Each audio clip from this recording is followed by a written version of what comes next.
Actually Siya क्या है इस क्वेश्चन में, क्वेश्चन समझ पहले। क्वेश्चन तूने सही कहा, पहले क्वेश्चन समझना जरूरी है। इस क्वेश्चन में क्या है कि हमारे पास ना एक आर्क लैंप है। आर्क लैंप मतलब जो नॉर्मल हम लैंप यूज करते हैं, उसके अंदर जो टंगस्टन की आर्क होती है, उस वो वाली बात चल रही है। ये 80 वोल्ट और 10 एम्पियर पे काम कर रहा है। मतलब वोल्टेज देने का और करंट देने का क्या मतलब है? अभी ये मैक्सिमम 80 वोल्ट ले, मतलब जब 80 वोल्ट लगाई जाए तो 10 एम्पियर मैक्सिमम करंट पे ऑपरेट करता है ये। इस वोल्टेज पे ऑपरेट करता है बेसिकली ये। ठीक है। 10 एम्पियर करंट पास कर सकते हैं मैक्सिमम। मतलब करंट की जो मैक्सिमम वैल्यू है वो 10 एम्पियर है जो पास कर सकते हैं। तो हम इस वायर की रेजिस्टेंस निकाल सकते हैं यहाँ पे। ये वायर की रेजिस्टेंस निकाल दी इन्होंने। अब हमने हमें ये कह रहा है कि 240 वोल्ट डीसी के ऊपर लगाओ इसको। अब अगर 240 वोल्ट के अक्रॉस लगाएंगे हम इसको, 240 को अगर हम 8 से डिवाइड करें तो 30 ओहम के आसपास, 30 एम्पियर के आसपास हमारे पास करंट पास हो रहा है इसमें से। Voltage divide by resistance current आता है, तो हमारे पास कितना करंट आ रहा है? 30 एम्पियर आ रहा है। पर ये मैक्सिमम कितना करंट ले पाएगा बेटा? 10 एम्पियर ले पाएगा। तो हमें क्या करना पड़ेगा? इस बल्ब के साथ कोई ना कोई रेजिस्टेंस लगानी पड़ेगी ताकि वो करंट को रिड्यूस कर दे। कहाँ तक? 10 एम्पियर तक। तो बल्ब की रेजिस्टेंस अगर 8 ओम है और नई रेजिस्टेंस हम आर डैश मान लेते हैं, ये सारी को अगर हम 240 वोल्ट के ऊपर लगाएं तो मैक्सिमम करंट जो आना चाहिए वो 10 एम्पियर रहे या उससे कम रहे। तो यहाँ पे ये हमने फॉर्मूला लगाया, V is equal to I R. R की वैल्यू इसने दोनों की रेजिस्टेंस को जोड़ दिया और करंट 10 एम्पियर लेके नई रेजिस्टेंस को कैलकुलेट कर दिया 16। यानी अगर हम 16 ओहम से ज्यादा रखेंगे रेजिस्टेंस तो करंट 10 ओहम से नीचे रहेगा। तो इन्होंने यही कहा है, calculate the value of electrical component required for this purpose. तो आप कह सकते हो कि मिनिमम 16 एम्पियर इन सीरीज लगाना पड़ेगा आपको सर्किट में, या उससे ज्यादा लगाना पड़ेगा if you want to work on this circuit. ठीक है जी। ओके, आगे चलते हैं। आज का जो सिया हमारा काम है, that is little technical work है हमारा आज का। तो बढ़िया काम है आज। आज हम रेजिस्टिविटी और रेजिस्टेंस के बारे में तो हमने कल पढ़ लिया था, है ना। करंट ड्रिफ्ट वेलोसिटी के बारे में पढ़ लिया था। अब ये क्वेश्चन देखने वाला है, बड़ा अच्छा क्वेश्चन है ये एक, जो मतलब करना है अभी हमने इसके साथ का। मतलब one of the very good question है ये जो यहाँ पे हमें दिया हुआ है। देखो, बहुत अच्छा अच्छा सवाल है ये। ये मैंने तेरे को कल बोला था मैं कराऊंगा, ये रुक जा, इसको करना मत। वही क्वेश्चन है ये। ठीक है। क्वेश्चन क्या है? कहता है assume that there is one free electron per atom in copper. कहता एक एटम के पीछे एक फ्री इलेक्ट्रॉन है कॉपर में। ठीक है। Determine the number of free electron in 1 metre cube volume of copper. 1 metre cube में कहता कितने फ्री इलेक्ट्रॉन्स हुए? ठीक है। एक एटम के पीछे कितने फ्री इलेक्ट्रॉन है? एक है। 1 मीटर क्यूब में हमें, 1 मीटर क्यूब के वॉल्यूम में हमें ये पूछा हुआ है कॉपर के नंबर ऑफ फ्री इलेक्ट्रॉन्स निकाल लो। ठीक है, समझ आई बात। और हमें डेंसिटी दे दी कॉपर की, 8.9 × 10⁻³ किलोग्राम पर मीटर क्यूब। इसका मतलब सिया 1 मीटर क्यूब में 8.9 × 10⁻³ है। ये मतलब होता है डेंसिटी का। डेंसिटी का क्या मतलब होता है भाई? 1 मीटर क्यूब का मास बताओ। मास अपॉन वॉल्यूम है ना, मास पर यूनिट वॉल्यूम। डेंसिटी का मतलब होता है मास पर यूनिट वॉल्यूम। मास एक यूनिट वॉल्यूम में कितना मास है? तो 1 मीटर क्यूब में कितना मास है? 8.9 × 10⁻³ अच्छा, उन्होंने हमें पूछा क्या है? उन्होंने बेसिकली 1 मीटर क्यूब में ही हमें पूछे हैं 1 मीटर क्यूब में हमें नंबर ऑफ फ्री इलेक्ट्रॉन्स पूछे हैं। ठीक है, अगर मैं ये पता कर लूं 1 मीटर क्यूब में कितने एटम्स हैं कॉपर के, कितने एटम्स हैं मैं निकाल लूं, तो जितने एटम्स होंगे उतने ही इलेक्ट्रॉन्स होंगे, क्योंकि इन्होंने बोला है कि जितने एटम्स हैं कॉपर के उतने ही फ्री इलेक्ट्रॉन्स हैं। बताओ जी, ये बात समझ आई आपको? पहले ये बताओ, ये बात आपको समझ आ गई? हैं जी? अच्छा, हाँ जी।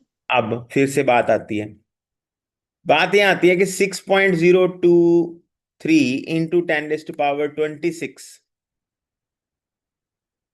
एटम्स प्रेजेंट हैं 1 किलोग्राम में। 1 किलोग्राम में कितने एटम्स प्रेजेंट हैं? सॉरी सॉरी सॉरी, मैंने गलत बोल दिया। 63.5, 63.5 किलोग्राम्स में 6.023 10⁻23 एटम्स होते हैं, है ना? 23 एक ग्राम में, और इसको किलोग्राम में चेंज कर दें तो 63.5, अगर इसको किलोग्राम में चेंज कर दें तो कितने होंगे चेंज? तो इसको डिवाइड कर देते हैं, 6.023 10⁻23 डिवाइड बाय 63.5 को डिवाइड कर दिया 10⁻3 से, तो 10⁻3 कहाँ चला जाएगा? ऊपर चला जाएगा। ठीक है, किलोग्राम में चेंज करना है तो 10⁻3 किलोग्राम की बात हो रही है। अगर ग्राम्स को हमने किस में चेंज कर दिया? किलोग्राम में चेंज कर दिया, तो उसमें इसमें कितने एटम्स प्रेजेंट होंगे? इतने एटम्स प्रेजेंट होंगे। तो इसको सॉल्व कर लेते हैं, कितना आएगा ये? 6.023 इंटू 10⁻26 डिवाइड बाय 63.5। हाँ जी बताइए, ये एटम्स हमने निकाल दिए।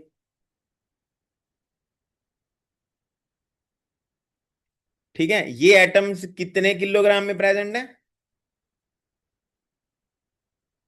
63.5 डिवाइड बाय 10⁻3 किलोग्राम में प्रेजेंट है।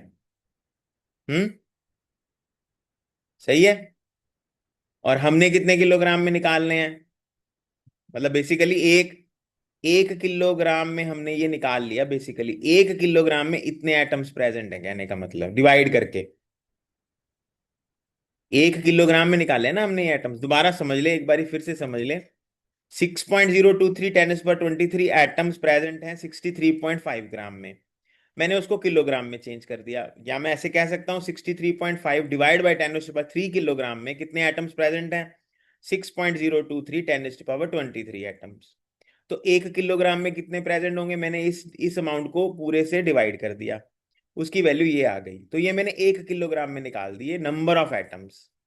ठीक है, therefore total number of atoms in 1 metre cube,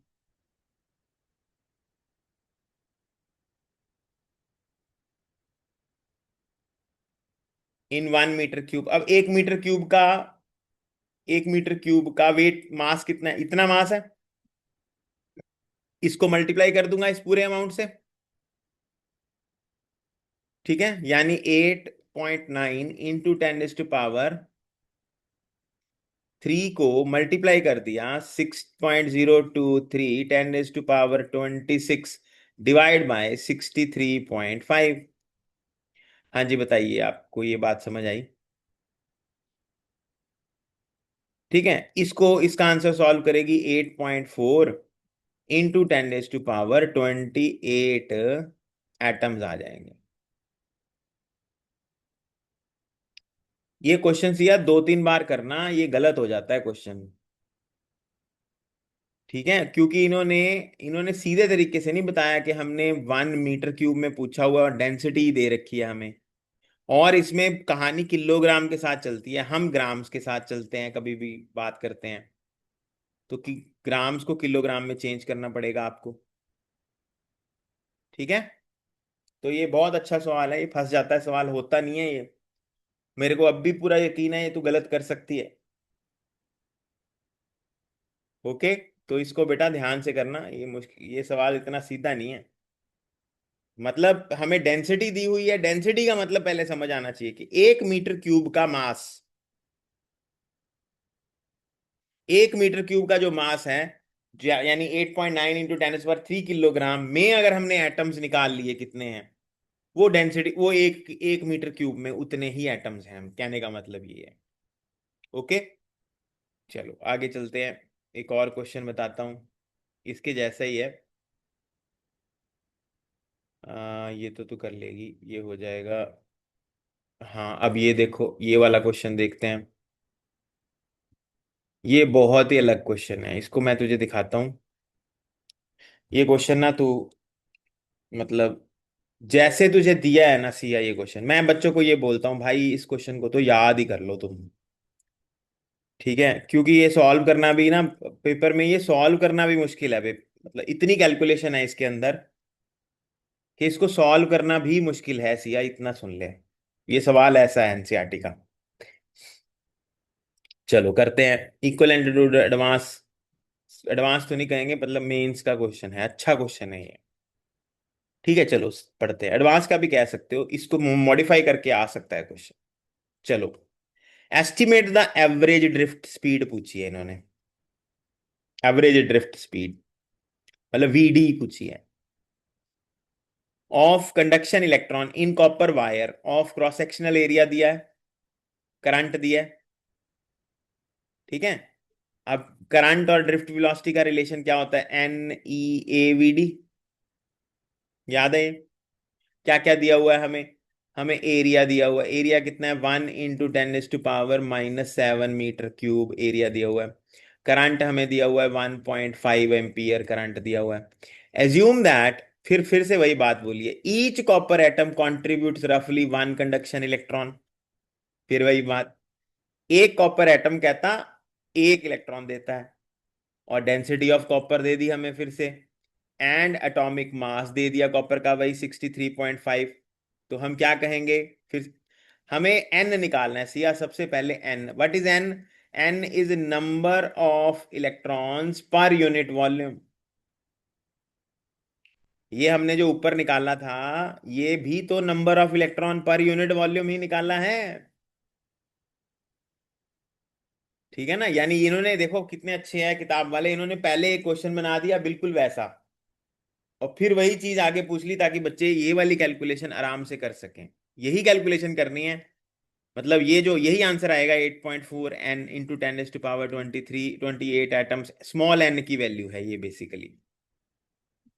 ठीक है, what is this? This is number of electrons per unit volume.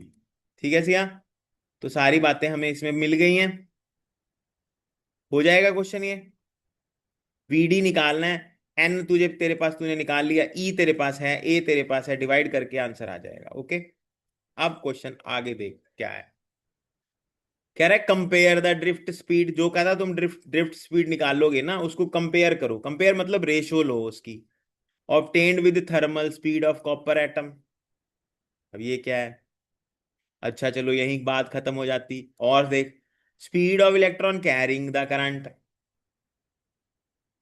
अच्छा, और बात खत्म हो जाती, और पूछ रहा है कंपेयर करो, कहता speed of propagation of electric field along the conductor. चलो इलेक्ट्रिक फील्ड तो इनफाइनाइट, मतलब वेलोसिटी ऑफ लाइट से चलता है, तो जो वीडी का आंसर आएगा वेलोसिटी ऑफ लाइट से डिवाइड कर देंगे, आंसर आ जाएगा। ये जो बाकी चीजें हैं ना, ये थोड़ा सा तुझे याद रखनी पड़ेंगी, मैं बता देता हूँ तुझे, 2 मिनट दे दे मेरे को। क्या है, ये याद रखने पड़ेगा सिया हमें इसको, जस्ट वेट। ये देखो, ये कैलकुलेशन आपको याद रखनी पड़ेगी। ये लो, यहाँ कर रहा हूं इधर, ये देखो, ये क्या किया हुआ है यहाँ पे, ध्यान से देखो, ये फॉर्मूला आपको याद रखना पड़ेगा मैडम जी। At an temperature T, at any temperature T, the thermal speed of copper atom is 3 kBt by m। केबी की वैल्यू याद 300, अब इसीलिए मैं बोलता हूँ ये वेलोसिटी इतना सॉल्व मत करो, याद कर लो 342.57, अगर कर सकती है तो। कहाँ करेगी, इतना सॉल्व ही नहीं होना पेपर में, पेपर में टाइम होता है इतना। अगर, और ये क्वेश्चन जनरली सेम आता है, मतलब इतना फर्क नहीं आता क्वेश्चन में। ठीक है, और और इसको कंपेयर करना है ड्रिफ्ट वेलोसिटी के साथ, तो ये वैल्यू जो आएगी उसके बाद बेटा तुझे रेशो लेनी है इनकी। ठीक है, ये ड्रिफ्ट वेलोसिटी का फॉर्मूला हमें ऊपर से आया है, जो हमने अभी नहीं किया सॉल्व, जो मैंने तुझे कहा है तो खुद कर लेना। वहां से ड्रिफ्ट वेलोसिटी का ये फॉर्मूला आया और उसको देख रेशो के साथ डिवाइड करके 3.2 × 10⁻⁶ निकाला हुआ है। ये फर्स्ट क्वेश्चन हो गया हमारा। अब सेकंड क्वेश्चन क्या था, इन्होंने क्या पूछा है, compare thermal speed of copper atom, sorry, speed of electron carrying the current, उसके साथ निकालो स्पीड ऑफ इलेक्ट्रॉन। अब जो इलेक्ट्रॉन अंदर मूव कर रहा है वो मूव कर रहा है विद वेलोसिटी 2 kBt/m, क्योंकि किनेटिक एनर्जी उसकी 2 kBt होती है। तो वहां से फॉर्मूला हमारे पास ये भी याद रखना पड़ेगा आपको सारा। किनेटिक एनर्जी लिखने की जरूरत नहीं है, सीधा वेलोसिटी निकाल के 2 kBt/m की वेलोसिटी निकाल के उसकी रेशो लेनी है। देखा है ना कैसा गंदा सवाल है। अब ये वही बच्चा करेगा इसको जो करके बैठा हुआ है पहले, जो ये छोड़ गया क्वेश्चन भाई वो फंस गया, वो नहीं कर सकता इसको। और आता भी 5 नंबर में ऐसी, माड़ा टाइम ही है। मैं, मेरी बात सुन ले, फिजिक्स में वही क्वेश्चन आएगा जो तू छोड़ के जाएगी। सीधी सी बात, ये हमें कर्स है, जो छोड़ा आपने वो भाई आएगा, भाई वही आएगा। आ गया बस वो समझ ले। ठीक है। और लास्ट में हमें हमें क्या कहा है इन्होंने, इलेक्ट्रिक फील्ड के साथ कंपेयर करना है। तो इलेक्ट्रिक फील्ड के साथ छोटी सी कैलकुलेशन है ये भी, सिंपली लिख के आपने कि हाँ जी electric field velocity of light से चलता है, हमारी वेलोसिटी 1.1 × 10⁻³ है, रेशियो लेके 10⁻11 आंसर दे दे, बस खत्म कर। तो कुछ क्वेश्चंस ये ऐसे है, देख थोड़ा इंटेलिजेंसी लेवल को अलग तरीके से यूज करना है यहाँ पे, मत्था नहीं मारना, सॉल्व नहीं करना। मेरा यही आपको एडवाइस है कि ये क्वेश्चन आप याद कर लो। ठीक है, पता होना चाहिए निकालना कैसे है। ठीक है ना, फॉर्मूला कौन सा यूज किया था, वैल्यू कौन कौन सी डाली है, वैल्यूज, एम की वैल्यू देख कैसे निकाली है इन्होंने, mass mass of copper atom divide कर दिया 6.0236 ग्राम को, तो कॉपर किलोग्राम में फिर चेंज कर दिया। ये वैल्यू निकालनी आनी चाहिए, मतलब हमें वही केमिस्ट्री वाला काम किया हुआ है। ठीक है, समझ आ गई बात। तो ये क्वेश्चन या ऐसा था, आज का गंदा सवाल थे ये सारे। ठीक है, और क्वेश्चन नोट कर ले ये वाले बस, बाकी तू कर सकती है, बाकी अपना कर ले सारे, टिल 34 क्वेश्चन तक आप कंप्लीट कर लेना आज। ठीक है, मोबिलिटी के भी कर लेना, 34, 35, 36, 37, 38 तक कंप्लीट करने हैं। 37 तक तो करने ही है मतलब। और कल मेरे को पूछ लेना 37 तक कंप्लीट करके। ओके। अब थोड़ी सी बातें और समझ ले जो काम की हैं। देखो, अब ये समझ थोड़ा सा यहाँ पे, अब यहाँ क्या दिया हुआ है सिया, देखो टेम्परेचर डिपेंडेंस ऑफ रेजिस्टिविटी दी हुई है यहाँ पे। तो ये कैसे करना है temperature dependence of resistivity, simply याद रख, जो रेजिस्टिविटी मेटल्स की होती है, मेटल की रेजिस्टिविटी टेम्परेचर बढ़ाने से बढ़ती है, बस अभी इतना याद रख, मैं अलग तरीके से बताऊंगा, पहले इतना याद रख ले। टेम्परेचर बढ़ाने से बढ़ती है रेजिस्टिविटी भी, रेजिस्टेंस भी। तो हम ऐसे बोलते हैं इसको, जो ये लाइन है ना टेम्परेचर बढ़ाने से बढ़ती है, इसको ऐसे बोलते हैं, metals have positive temperature coefficient of resistance. ये जो लाइन मैंने बोली है ना, positive temperature coefficient of resistance, का मतलब ये है कि अगर टेम्परेचर को बढ़ाओगे तो उसकी रेजिस्टिविटी बढ़ेगी। और सेमीकंडक्टर्स में क्या है, सेमीकंडक्टर में है negative coefficient of resistivity.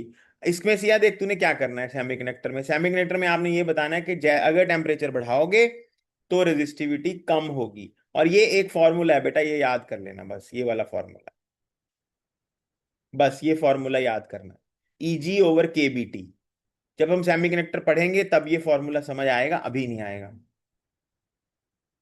Okay, बस ये फॉर्मूला जहां पे भी आए ये फॉर्मूला टेप दियो वहां, कि यार ये लो जी टेम्पर, और ये बता देना कि सेमीकंडक्टर में टेम्परेचर बढ़ाओगे रेजिस्टिविटी कम होगी, बेटर कंडक्टिंग होने लग जाता है सेमीकंडक्टर। ओके, ये फॉर्मूला, ये ग्राफ्स या याद करने हैं दोनों, कॉपर का और variation of resistivity with nichrome wire. Nichrome का स्ट्रेट लाइन आता है, कॉपर का इस तरह से कर्व आता है। ओके, दोनों ग्राफ्स याद करने हैं, और ये सेमीकंडक्टर का ग्राफ भी याद करना है। रेजिस्टिविटी, टेम्परेचर बढ़ा रहे हो, रेजिस्टिविटी कम होती जा रही है। ठीक है। अब क्वेश्चन फिर वही रह गया कि मेटल्स की, और निकालनी कैसे है, मतलब न्यूमेरिकल कैसे करने हैं इसके, वो क्वेश्चन हम करने जा रहे हैं। ध्यान दो अब। कैसे करना क्या है, क्वेश्चंस कैसे सॉल्व करने हैं, देखो। हम पढ़ रहे हैं if dependence of temperature, dependence of resistance on temperature.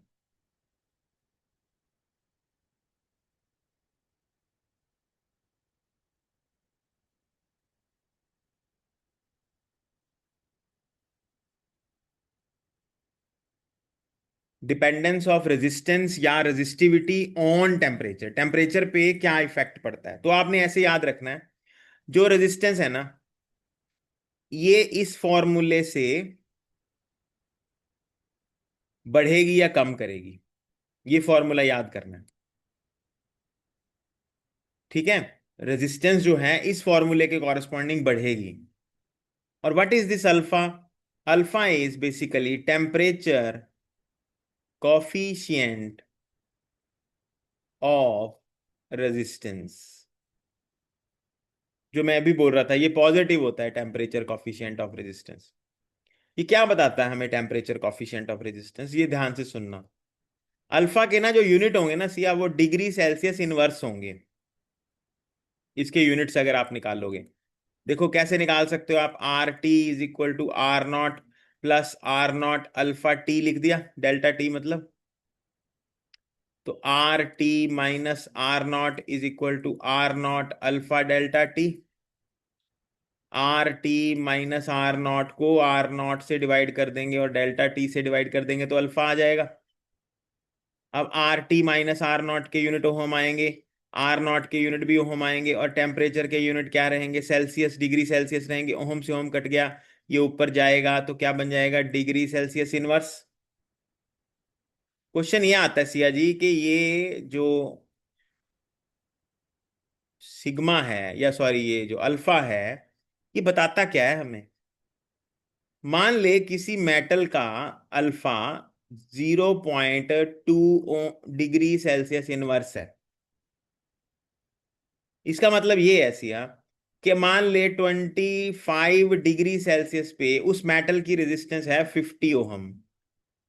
तो 26 डिग्री सेल्सियस पे उसकी रेजिस्टेंस हो जाएगी 50.2 ओहम।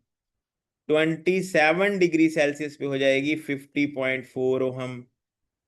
यानी 1 डिग्री बढ़ाने से रेजिस्टेंस कितनी बढ़ती है हमें वो अल्फा बताता है।